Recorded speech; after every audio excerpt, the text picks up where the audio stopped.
Alright y'all, it's been a little while since I last updated this channel, but I'm back on this after a long break. I've had college apps for the past few months, but this weekend I've been getting back to it and doing the front suspension on the MG. Here's one of the shocks that I cleaned up a little bit and painted. Got this, which I gotta take to work to try and get this stubborn sucker undone. Got a couple other things I painted. These suck. I have a little bit of an issue right here, so I gotta replace those. But yeah, I'll show you my progress here. I've got basically all of this side out of the car. It's a little bit scary to look at, but you know. I'm taking the sway bar off, and I do plan on taking this tie rod off, but unfortunately, I didn't look at any videos before I did it. And before you take where this connects to that like bottom wishbone thing out, you need to loosen that jam nut right there, which I did not do. So I have to wait to put that all back in to loosen that jam nut to take this out. There's a whole thing. I'll get it done though. It's nothing to worry about. But yeah, today, while I'm waiting on stuff to dry, some parts to get here so I can continue working on that side, I'm gonna go ahead and start working on this side.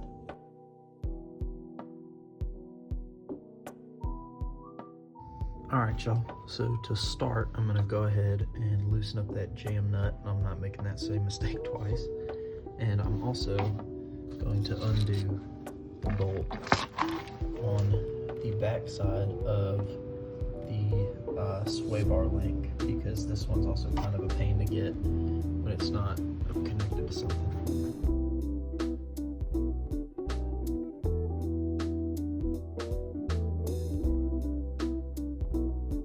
Alright, so now, as you can see, that jam nut is loosened a little bit. And I'll see if I can show y'all here. Yeah, that nut is also loosened. So now, I believe it's time to start getting the brakes off.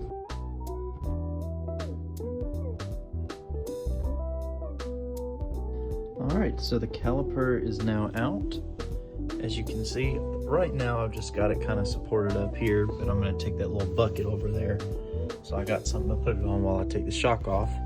But first, I got to go ahead and get the hub off and the backing plate and the rotor.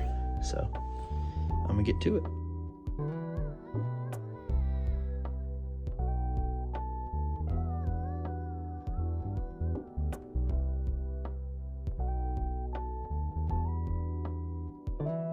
So now this will come off.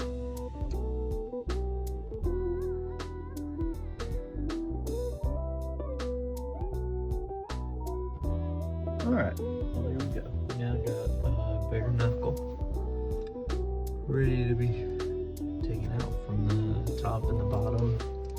But as I said, first I'm going to try and get this right here while this is all still together.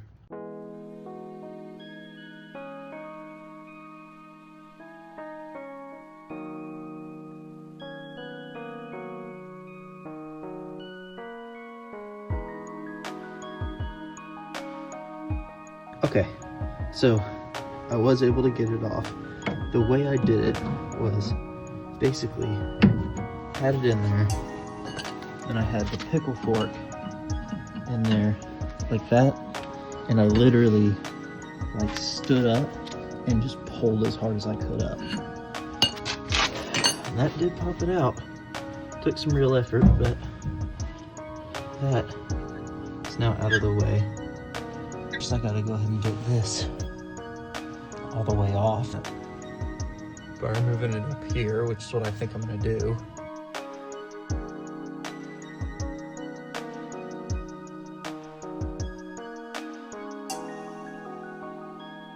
Okay, so as you can see, that's disconnected. I realize I need to go ahead and put my bolt back in there, but yeah, now it's time to go ahead get this one out.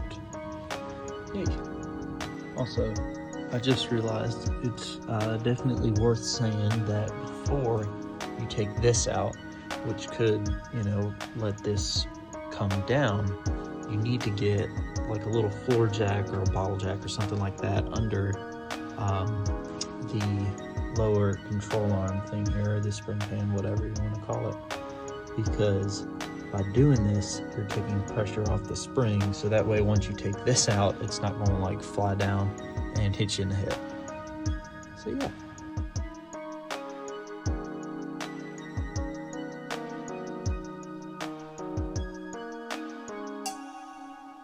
Okay, so I got that castle nut off. Now I gotta drive this little sucker out right here.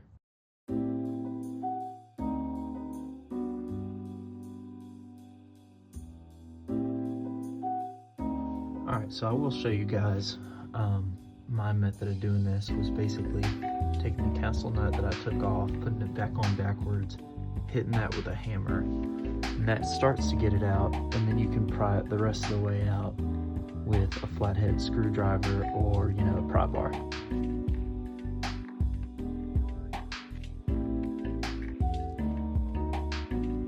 Alright, so what I'm gonna go ahead and do now is slowly release the jack, which hopefully should get that free and take the pressure off of the spring. Doesn't look like that's happening at all. Okay. Bomba. Well, never mind. I guess that worked. Okay, so that is not really the way you're supposed to do it, but hey, it all came out anyway, so I guess it's fine. But I think what you should probably do if you're doing this yourself is A, put the jack like under there on the spring pan instead of the end, because it won't go all the way down. Maybe if you use like a low profile floor jack, it'd be better, but yeah, do that instead.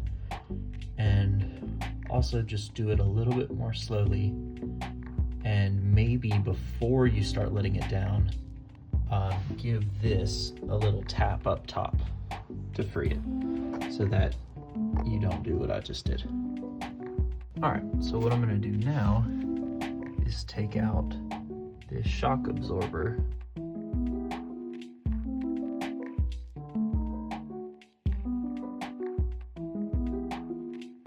Alright, so the shock absorber is now out of the top, which is good, because A, that means I can now put this up here, and that'll be its little happy home. I don't have to use the bucket anymore. And then I can go ahead and take these out. So it'll be that nut first right there, and then also that nut, and then I'll have to disconnect one of these, probably this side, from the spring pan, and from the bottom here, pull that out, and then the other side can pull out, and then just about everything's out of here. Hey.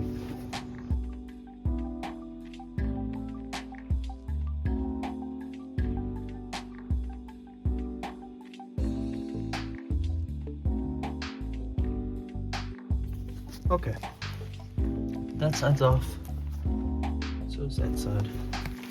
So now it's gonna be getting this off, that off, and also that off. And then after that, I should be able to take this side off of there, and then that side off of there, and then that is about my disassembly complete.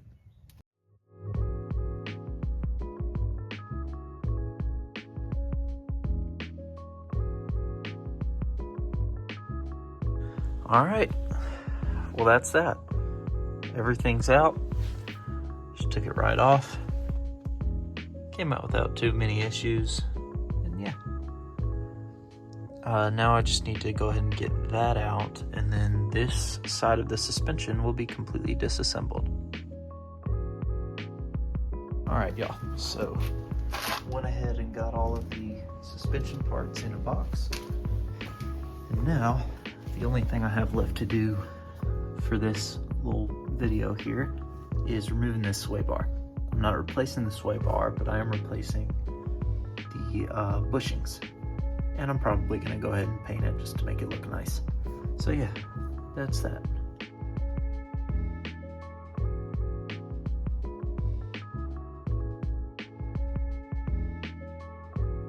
All right, y'all. So the front sway bar is now out. And with that, both sides of the front suspension are out.